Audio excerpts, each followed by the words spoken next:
Venerable brothers, my friends, we are going to start the last question and answer session. So we have received a couple of questions and reports. So I'll invite Chandrika to present with the written questions.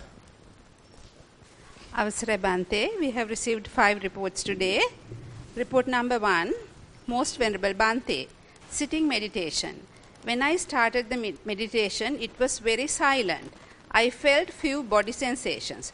Thoughts came and started inner chatter with thoughts. But after some time, I was able to look at the thoughts. When thoughts reduced, felt body muscles were relaxed. Then I did not have the thoughts, but heard the sounds. I was aware what's happening outside without attaching to them. I felt some body feelings.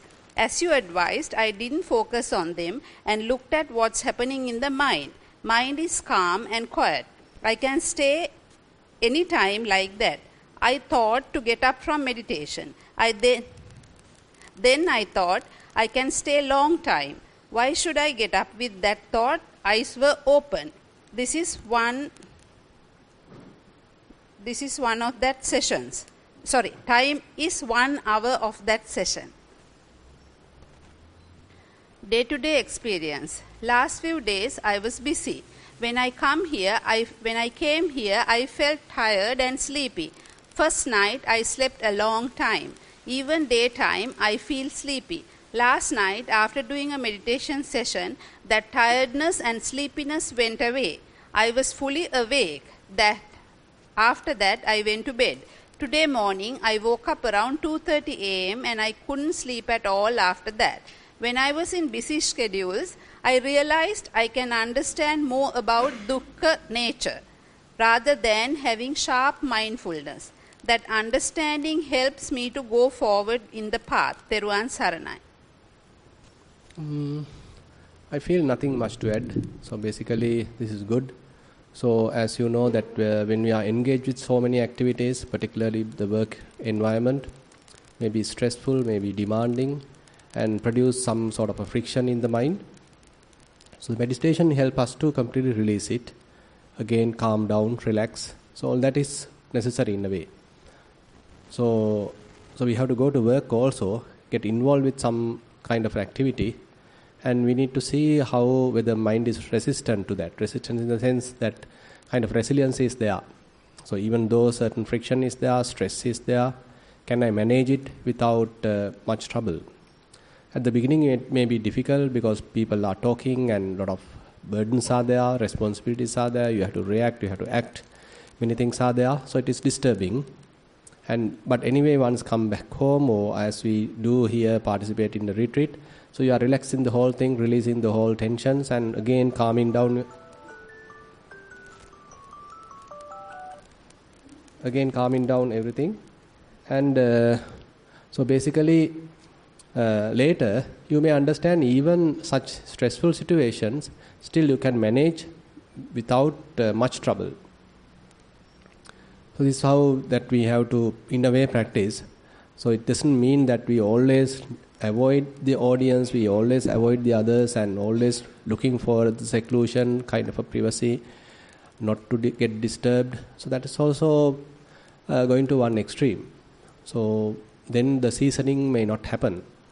So ourselves have to have some sort of a reinforcement as a result of the practice, even though things are there, sounds are there, sights are there, smells, taste, tangibles, all these things are there, but mind is capable of handling it somehow. So mind somehow navigates through all that, so that is the much better approach. So therefore, take it as a kind of a blessing. So you have the opportunity to go through all these disturbances, but at the same time, you know how to overcome them and again come back to the relaxed, calm, stable mindset. So later, this stability will be available most of the time. Yeah. If the yogi wants to discuss further, please raise the hand. Yeah. Report number 2, Most Venerable Bhante, sitting meditation. I started the meditation looking at the body. After few minutes, I was looking at the body and mind like an outsider. At the beginning, I could feel the elements like hardness, softness, and it shifted to bodily feelings. With the feelings, I can understand the perceptions, like from where the feeling is coming from. Is this the perception? Sorry, can you repeat? With the feelings, I can understand the perceptions, like from where the feeling is coming from. Is this the perception? No, actually the perception is where, say we have kind of a recognition, so where the feeling is coming from. So you are trying to recognize the feeling, where the feeling is coming from. Maybe it's part of recognition. Yes, not that wrong. So basically, things are happening very quickly. So immediately when there is a feeling, so you are awakened, you are being triggered. So you want to look at what it is. So where it is coming from. Yeah, correct. We can say yes, maybe related to perception. Yeah. After some time, strong attachment with the body loosened, and I could sense the body feelings becoming subtle and subtle, same as thoughts and perceptions. At the last period of meditation, the mind was calm, empty. Time to time, there are thoughts, feelings, and pictures within brackets, rupa sanya. And same time, I could feel the subtle body. Theruvan Saranai. Yeah, good. So basically you are fully aware of what is going on, particularly now recognizing Rupa Sanya is not that easy because easily they start growing. Say for example, you are able to maintain a fairly empty mind, a free mind, very clear mind, then it may be easier for us to recognize these Rupa Sanya. Say different pictures are appearing, different images are appearing in the mind. So slowly if we have any kind of an attachment to it, any desire to it, any promotion to it, then they start growing. Ultimately, the whole mind get occupied. So this is what typically happens. But more we are able to understand at their very early stages and knowing them merely as Rupa Sanya, that's a very good trend, very good ability, so that you are not promoting them, you are not deluded by them, and you are not attributing a person to them. So you are in a very good shape. So you know that they are merely Rupa Sanya. So if you are able to handle like that, much better. Then they can't overwhelm the mind. They can't fully occupy the mind because of your such practice. So they may slowly disappear. Again, the clarity of the mind will be available. Say the calmness, clarity, stability of the mind is available. So these are coming and going. So you can even practice Vipassana here. So you can recognize how images are coming since you are not being deluded. Rather, you are mindful. As a result of that, they are going. They disappear. They become blurred. So no problem. You are doing well. Yeah. Okay. So I'm not. Sometimes that even is a body. That body feeling elements. It's also appear like in the mind, not in the body. I didn't get. I can't hear. Yeah. Let's say that feeling and elements, that hardness, softness. Right. It's not in the body. It's appear like in the mind. I don't know. It's a mind or body. Right. Is it a perception or just? No, actually, ultimately everything collects at the mind. So that is one thing. Now, say when you see something, ultimately the information being processed at the mind. So you are recognizing, you are attributing a person, you like it, you don't like it, all that are functions of the mind. Similar to the ear, nose, tongue, body, etc. So the mind is where the information being processed. So if you are simply watching the mind, so there is a kind of a central place. Ultimately everything get accumulated, everything being processed. So if you are simply watching that, then you can say, yes, it is happening in the mind. No harm. So particularly when you are practicing, say, Chittanupassana, so everything comes from different senses. So all are giving various triggers and maybe different perceptions are coming from the mind and you are able to understand that. No harm. So you don't need to particularly keep your attention at the eye, ear, as that. That is also a possibility. We are typically what we call the ayatana bhavana. The ayatana bhavana, we are trying to keep our some attention at the doors, sense doors. So there also, by the way, some link is there with the mind. Say for example, when Buddha described Ayatana Bhavana in the Dhammanupassana, Rupancha pajanati, Chakkuncha pajanati, Tancha tadubhayang uppajjati sangyojanam Tancha pajanati. So that means Rupa, that may be the outside form, is also he is aware. I is also aware. I in the sense the faculty I is also aware. As a result of both these, there may be a defilement arising in the mind, sangyojana arising in the mind, fetter arising in the mind. He is aware of even that. So the full picture is full aware. So therefore, it doesn't mean even that we are simply keeping the attention at the eye and forgetting about what's happening at the mind. So we are fully aware of the mind as well. So both are very correct. Either you can keep your attention at the ayatana, at the faculty, or you can simply look at the mind. Ultimately things get collected, operated, processed, liked, disliked, all that happens at the mind. So once you know them properly, then we are not feeding them. We are not acting according to them. We are not promoting them. We see how they are generated, how they are appeared, and how they may changed and then disappeared. I thought that the feeling and that where it's come from, that kind of nature. Right. That feeling is taking some time, but that where it's come from disappear quickly. Uh-huh. I thought that it's a perception nature of that. Where it's come from disappear quickly. Let's say that kind of properties in the feelings. Uh-huh. Where what is a hard or soft, that kind of feeling. Right. I can get to your point now. Say for example, as a result of something, desire has happened. A little bit of lust may happen, a little bit of joy may happen.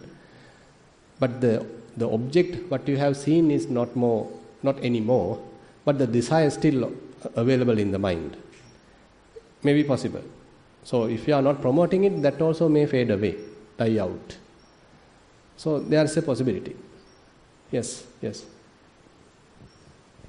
Anyway, looking at that is good. So you have understood, okay, these kind of things have happened.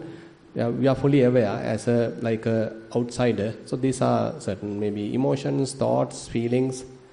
So they become like certain outside objects, and you are able to look at them objectively without considering them as me, myself, etc. And then definitely they will go away. As a natural fact, they will naturally fade away. So look at that also. Then more and more you become detached. Okay, yeah. Report number 3, most respected Bhante. Last night I walked along the corridor in the meditation hall by observing surrounding trees and Buddha statue. As usual, I closed my eyes and observed the mind and body at the end of the walking path. I was able to identify the touch sensation of the foot, but no big idea on the body. Suddenly I felt aloneness, fear of death, and fear of samsara, all three together. It was felt to my mind very deeply, and I was in that state for a reasonable time when doing the walking meditation. But no any stories built from them. Had a deep breath and came back to the present moment by observing the surroundings. No more joyful things to the mind. I continued the walking and was able to experience an open mind after practicing few more times. Finally finished the session with equanimous feeling. Today morning I woke up with high vibration of the elements in the entire body. It was like shivering my body. During the early morning walking meditation, I experienced spreading the vibration of elements from my head to the outside environment, and finally identified a clear, calm mind. At that time, no big idea on the body. Humbly requesting more advice, please. Theruvan Saranai. I think no harm. Now, basically, so the interesting thing is keeping the mind empty does not mean it is something negative or does not fruit anything. Rather, the empty mind is a very refreshed mind, free mind, a pure mind, a very potential mind, kind of very resourceful in a way. So actually, now one way of deciding. Now there's a very interesting statement by the Buddha, samahito yathabhutam pajanati passati. Only when we have a well collected, concentrated mind, then only you are able to understand the reality as they truly are. Now, this we can apply at one level, telling, okay, you have to have a concentrated mind, one-pointed mind, then only you can focus on to various phenomena, then their true nature will be visible. That is one way of telling it.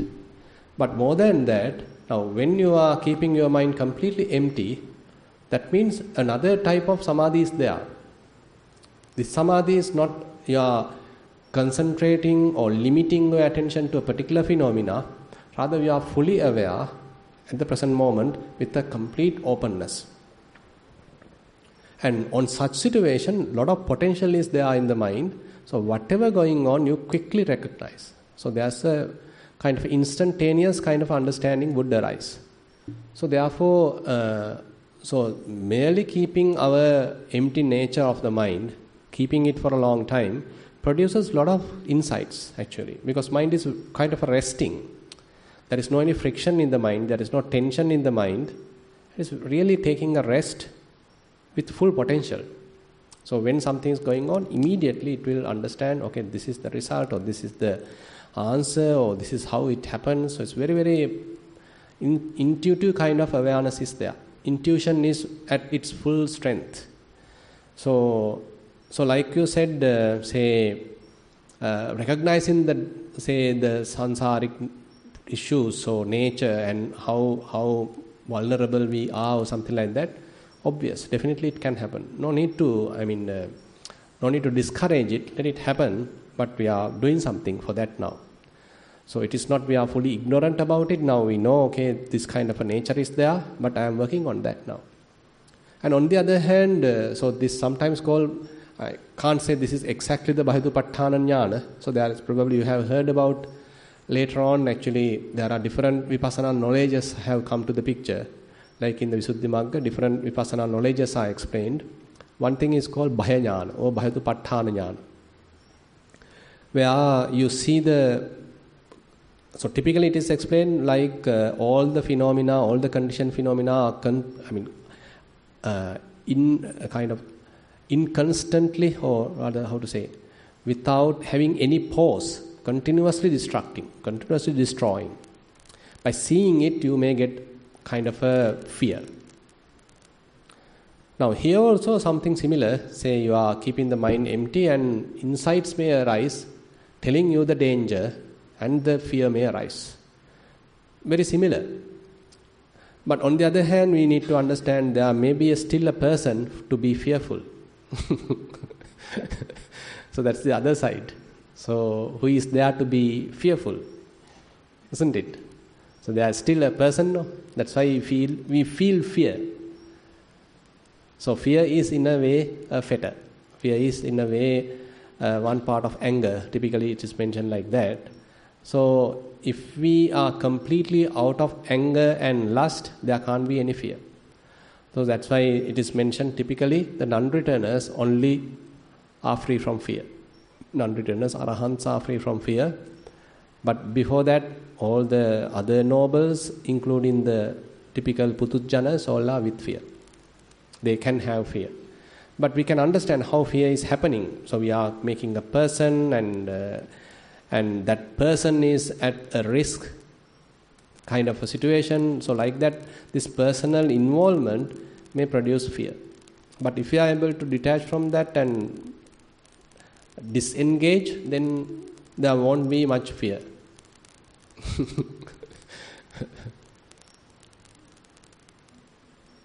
Okay. Yeah. Any fear?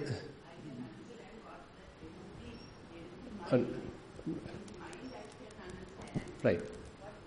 What do you mean by empty body?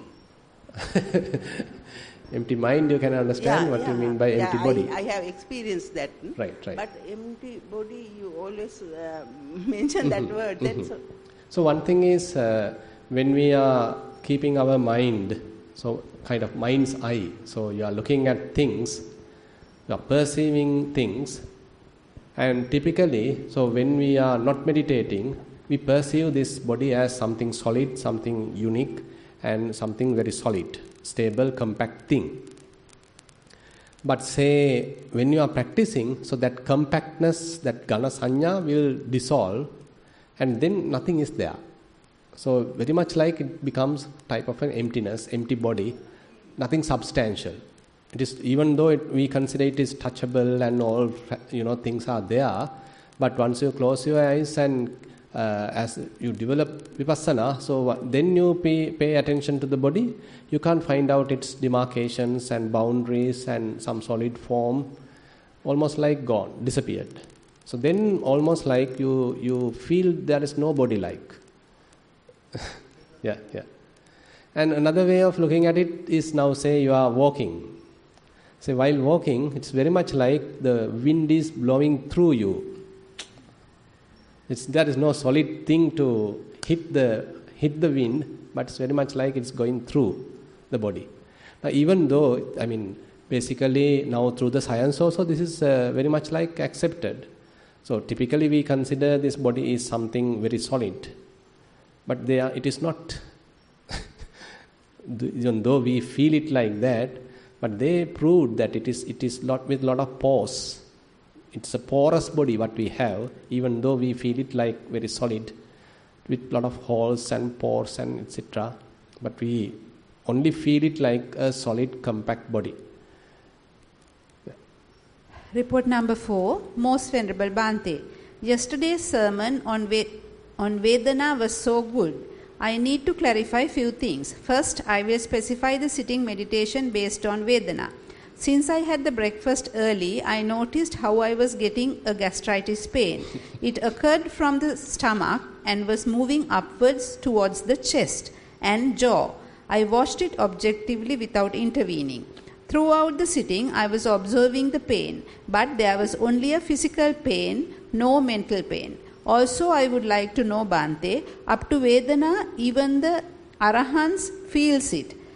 But the difference between us and Arahants is when we get a Vedana, we try to identify it as Sukha, Dukkha and Adukkama Sukha, and we input a Vitakka, and if not, mindful can lead to Prapancha.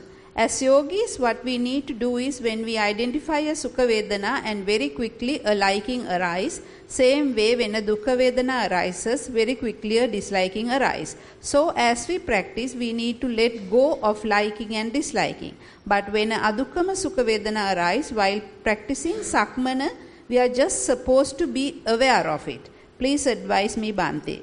Yeah. May Bhante attain Nirvana in this life. Very good, very correct, basically. So this is what? So as Madhupindika Sutta clearly explained, so we are going through kind of 3 stages. Till Vedana, it is very common to everyone. Chakkuncha paticca rupeja uppajja chakku viññānam tinnan sangati passo passa pacca Vedana. And this is unavoidable like. And yang vedati tam sanjanati, yang sanjanati tam vitakketi, yang vitakketi tam papancheti. So this is something that we personally get involved as a person. This may be manageable as we are continuing our practice. And the last part, definitely we have to manage. In the last part, what happens is that you become completely overwhelmed by the papancha and your mind become completely going through an obsession. So that has to be fully avoided as we continue. So the must to handle the last part, the third part. The second part is something we are slowly growing to the level, say, should be able to maintain a mind. When it is necessary to think, you can think, as we yesterday also discussed. When it is not necessary to think, okay, I am able to keep it quiet. So that means even though the feelings are there, it is not essential for us to think about it.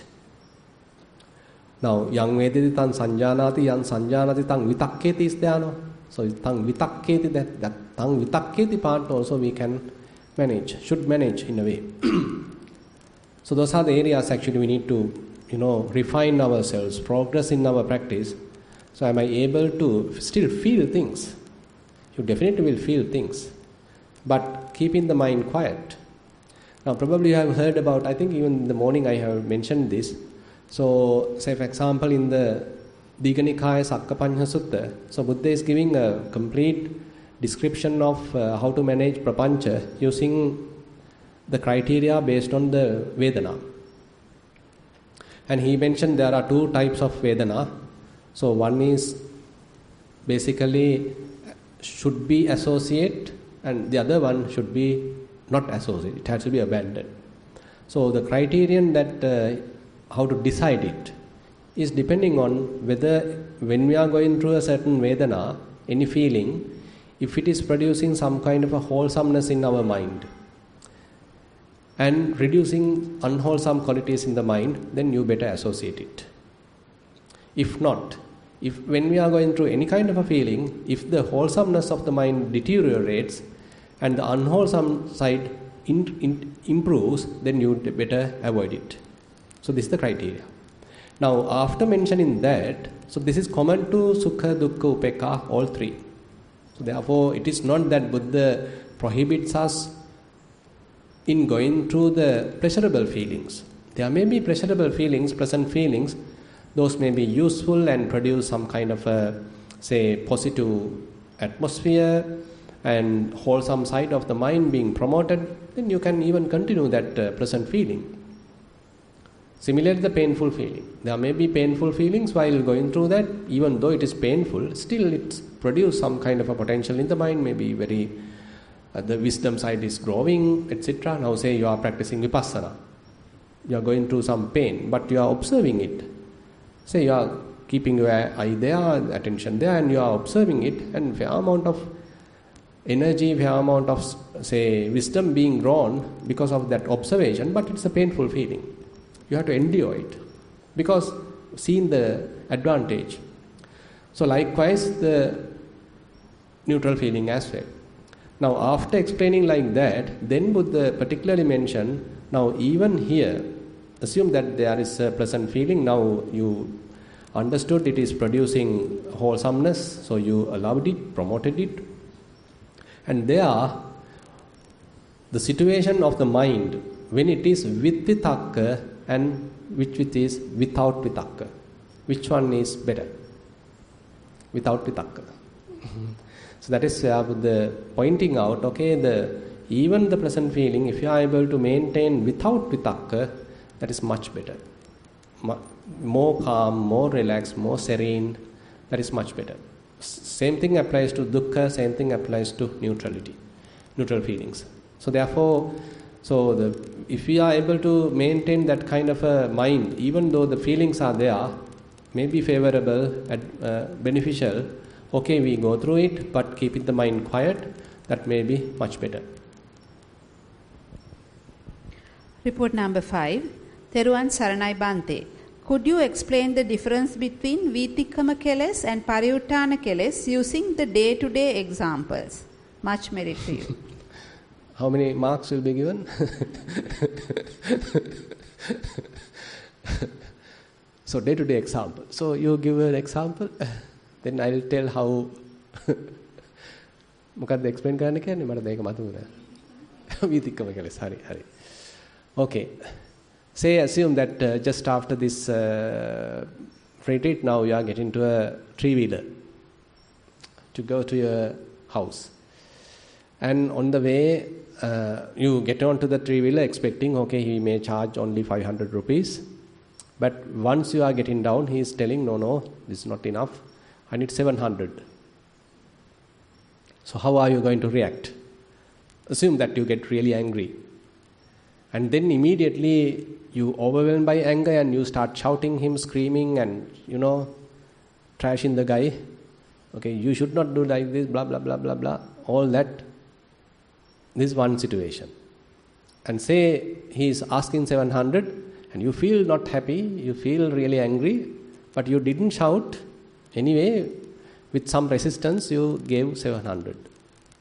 Which one is good? Which one is Vitikkama, which one is Pariyuttana? The first one is Pariyuttana. Assume that you use some harsh words and all that, and then you are getting to the Vitikkama. Because, assume that you use harsh words, or even filthy words or something, and definitely then it is getting to the Vitikkama. You know what is the Samma Vacha, and you know what is Miccha Vacha. Once you get into the Miccha Vacha, lies. Assume that you may be telling, okay, yesterday also I came to this place, they only charge 400 rupees, but yesterday also you might have given 600 rupees. But you are telling to him, okay, yesterday I also came from here, but he charged me only 400 rupees. How are you going to ask for 700? So you lied. So lying is there. Or if you use some harsh words, really some filthy words, definitely again you do the transgression, vitikkama. So this is one situation. And say you went through the situation, but the anger is there, burning is there, you notice that, but you didn't react according to it. You kept it to yourself, but gave 700 without much appreciation. You just gave it. And without getting to any kind of argument, you simply came back. Then it is only at the pariyuttana level. You felt it. There's angry mind is there, anger is there, burning is there. So you recognize it. Pariyuttana is there. Yeah, that's all. So any pariyuttana?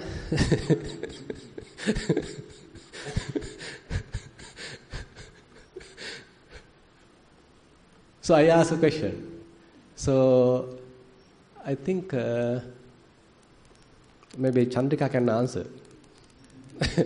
So actually this little book, so we are compiling these days. So the question is related to the pariyuttana kilesa. So what is the state of a sotapanna with respect to a pariyuttana kilesa?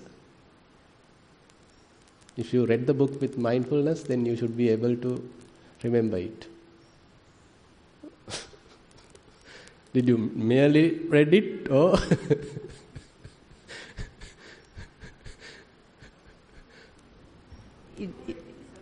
Sorry? So it's there. Now one interesting thing with pariyuttana kilesa is where, say, it can happen again and again, and it can come to the level of obsession. Say again and again you remember it. Now say the same case if we take, say, so you went home, still you are burning with anger. And even in the evening also it is still coming to your mind, how this fellow charged me 700 rupees and it's so unreasonable. Even at night also it is coming again and again. While on sleep also you going through it. In the morning also next day still you wake up with this anger. This is one case. Possible, no? This is something happened, right? Another case is, yes, you understood at that moment, so I'm really angry and he is charging an unreasonable price. And you understood, I'm angry. Say, anyway, you gave him the money and went back home, but you are cool. It didn't remain for a long time. Are you? So anyway, so the second case is where the ability, the sotapanna is explained like he has this capacity. So without his knowledge, there can't be any obsessions in the mind. So any kind of a pariyuttana kilesa, he may be able to quickly calm down. Yeah. It's in the Kosambi Sutta, Majjhima Nikaya, Kosambi Sutta. So these are very interesting points actually we need to highlight. Yeah. You pass the mic there? Yeah.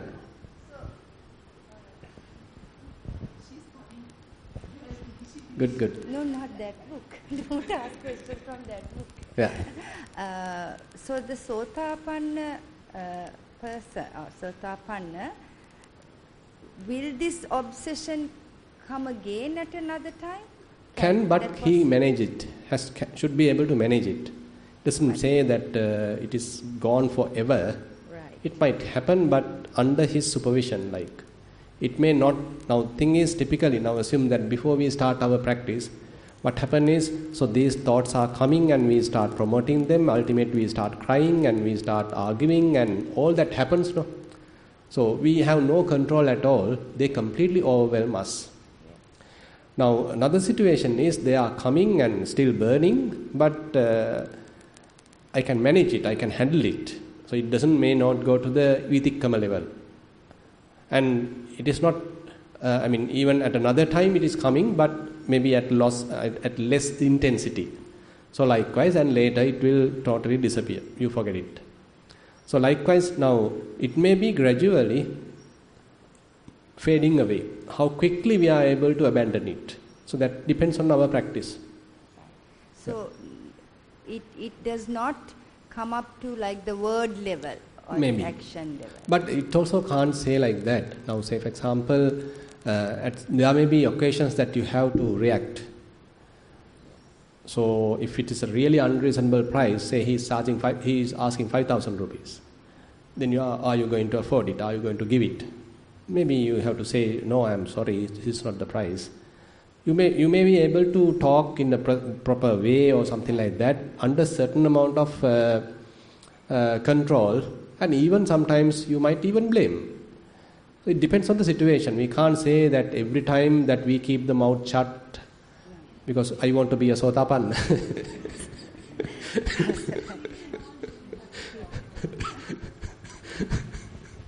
Yeah, that's another question. When it is discipline and all, you will have to talk.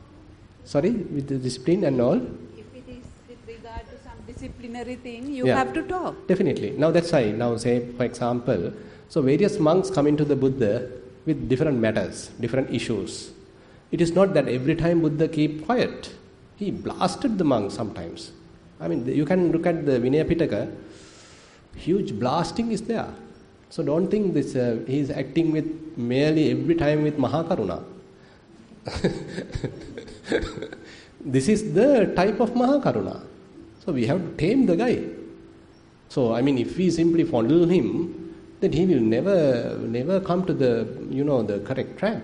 So that's why he mentioned, okay, I am sometimes using harsh words, sometimes using soft words, like the Assa Dhamma Sarati, where this that Kesi in the Kesi Sutta. That's what Buddha is telling us. Okay, like the Kesi using whip or something to tame the horses, or sometimes maybe the soft words. So Buddha say, I am also like that. To tame the monks, I am using soft words, but at another occasions I am using some harsh words, but sometimes use the both. So likewise, it depends on the situation. So the interesting thing with the Buddha is that even if he is blaming or shouting, he may be coming with with not a person like that, without any ignorance. He doesn't have any personal involvement there, but that is the best thing he can do. So he is blasting the person, and then he is simply tamed by that. He simply asks Moga Purisa, like that for many places. It's an empty guy, empty bugger. Just you are an empty bugger, just talking to me like this. Good intention, definitely, because otherwise these people will never listen.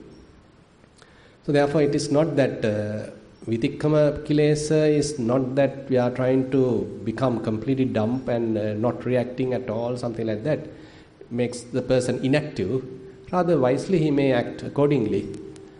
But the thing is, it may not appear in his mind obsessively again and again. Now say after Buddha preached something or blame someone, blame in the sense, you can get it in proper terms, but still he may not proliferate on that.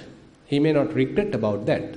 Have you seen any place telling that I am really sorry later? Telling Buddha like that, I am really sorry, I was using harsh words, please forgive me. There is no such thing.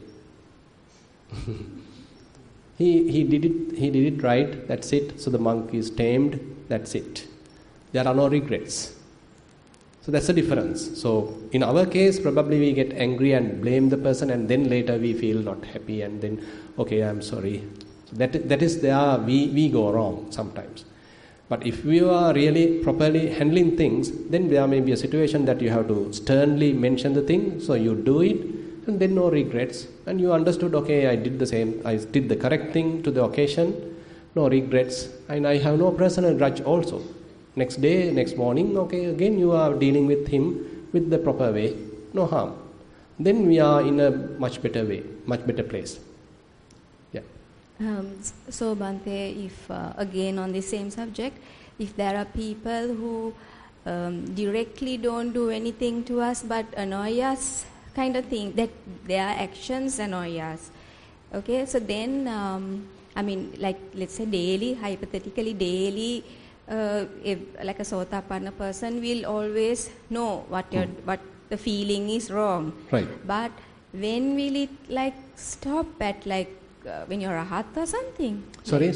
Like when will this kind of feeling stop at rahat. When we stop feelings. Even a sotapanna, like for example, now as you say, we won't obsessed. Sotapanna will not obsess, right. but again, if you see that same person, that annoyance may come up again, okay, for whatever reason. Right. Then again, you subdue by, mindfully say whatever, say correct, by saying. Correct. Then this stage will go on and on until but every it time. will fade away. It has to fade away as you continue now. That's why when one becomes a sakadagami, so typically it is explained he has diluted amount of lust and hatred.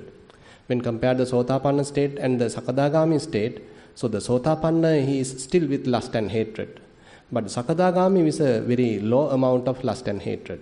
He is not often get angry or often get lustful, and it's in a very low level. So when one becomes an anagami only, it's completely abandoned, so then someone is blaming or acting differently, so still he is able to maintain without lust or without hatred. So that annoying thoughts should not happen at that case, that means. So that's why when Buddha is really sternly telling something, we can't say he is telling with anger. So it is not with anger that he is operating, but what is proper at that occasion. That's why, this monk should be tamed with some harsh words. Then he is using the harsh words as a mechanism. It is not with anger that he is reacting like that. So that's a difference. Yeah. Okay, those are the questions so we have, and anything else is there, then we can spend few minutes, otherwise we can wind up the session. Yeah. Okay, then we can wind up the session, and Punyanumodana. For the breakfast dana donated by Gamini Borlassa, Malani Borlassa, Taraka Borlassa at Mattegoda housing scheme. Let this merit be transferred to deceased parents, relatives and friends.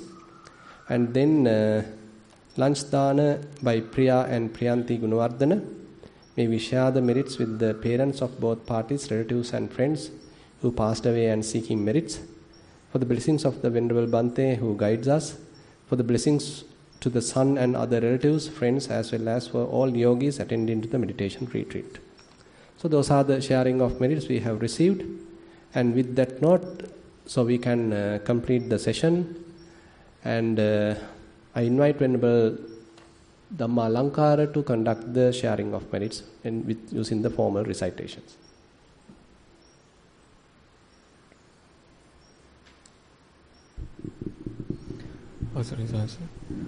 Let's share our merits with our past relatives, our celestial beings, devas, brahmas, supporters, and this all merits may help us to understand the true Dhamma. Let's share our merits by saying traditional Pali verses. Ektavatacham hehi sambadham punya sampadham sabbhe deva anumodantu sabbha sampatti siddhya. Ektavatacham hehi sambadham punya sampadham sabbhe bhuta anumodantu sabbha sampatti siddhya. Ektavatacham hehi sambadham punya sampadham sabbhe satta anumodantu sabbha sampatti siddhya. Akasattha ca bummatta devanaga mahittika punyantang anumoditva chiran rakkantu sasanang. Akasattha ca bummatta devanaga mahittika punyantang anumoditva chiran rakkantu desanang. Akasattha ca bummatta devanaga mahittika punyantang anumoditva chiran rakkantu mam paranti. Idang vo ñātīnaṃ hotu sukhitā huntu ñātayo. Idang vo ñātīnaṃ hotu sukhitā huntu ñātayo. Idang vo ñātīnaṃ hotu sukhitā huntu ñātayo. Imina punya kammena māme bāla samāgamo සතං සමාගමෝ හෝතු යාව නිබ්බානපත්තියා ඉමිනා පුඤ්ඤ කම්මේන මාමේ බාල සමාගමෝ සතං සමාගමෝ හෝතු යාව නිබ්බානපත්තියා ඉමිනා පුඤ්ඤ කම්මේන මාමේ බාල සමාගමෝ සතං සමාගමෝ හෝතු යාව නිබ්බානපත්තියා සාධු සාධු සාධු